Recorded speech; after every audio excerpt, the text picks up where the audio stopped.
few things in around the NFL that we wanted to touch on that caught our eye. Let's start with one with the Commanders. Talk about Tyrod Taylor played well for the Giants, but it was the Commanders after they had a big win on the road against the Falcons, get beat, only put up 7 points.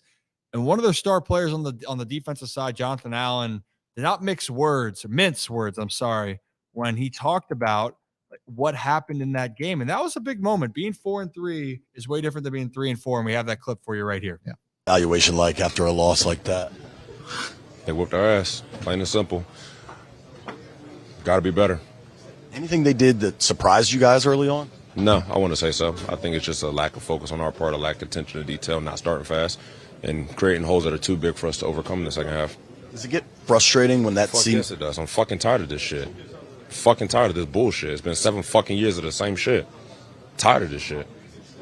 What can you do now going forward to get it turned around? Get our minds right and get ready to play fucking Philadelphia. I feel that. I don't blame him at all. And by the way, this wasn't him trying to call out of saying that his team wasn't playing. No, he didn't mention one name. No, but you could tell that he's fed up. Guys that that guy wants to win. Yeah. Jonathan Allen came out of Bama.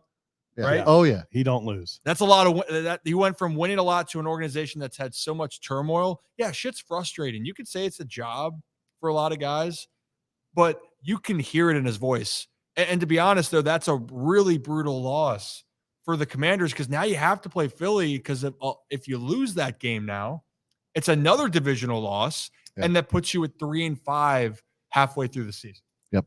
Yeah, they're just not in a good spot right now. I mean, when are they in a good spot? Never. Well, but they actually were for a little bit here. And the fact that you go and beat the Falcons, you play the Eagles close, you had a chance to really have these different moments. But then when you played I'm not going to say the Giants were a higher caliber team, but you have to take advantage of games that you're supposed to win. Tyrod Taylor, I love him.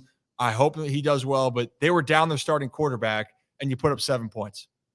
Yeah, I mean, the Commanders are just, I don't know if,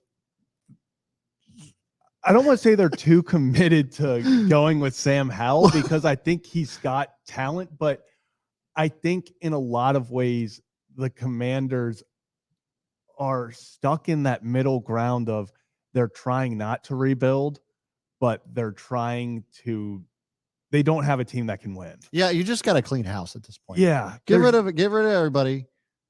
Please get Jonathan Allen on a winner. Right. And he's fed up. What's their draft pick situation like? Do we know? Because I feel as if, and maybe it is their GM. You know, they're not picking the right personnel. I mean, I like Sam Howell, but I couldn't tell you anybody other than maybe Terry McLaurin on that offensive side of the ball that I know off the top of my head. Yeah, but to your point, it's not these big name guys because they haven't maybe necessarily panned out, but they have Jahan Dotson, who's a talented player. Scary Terry's a solid, obviously one of the best players, I think, at the wide receiver position.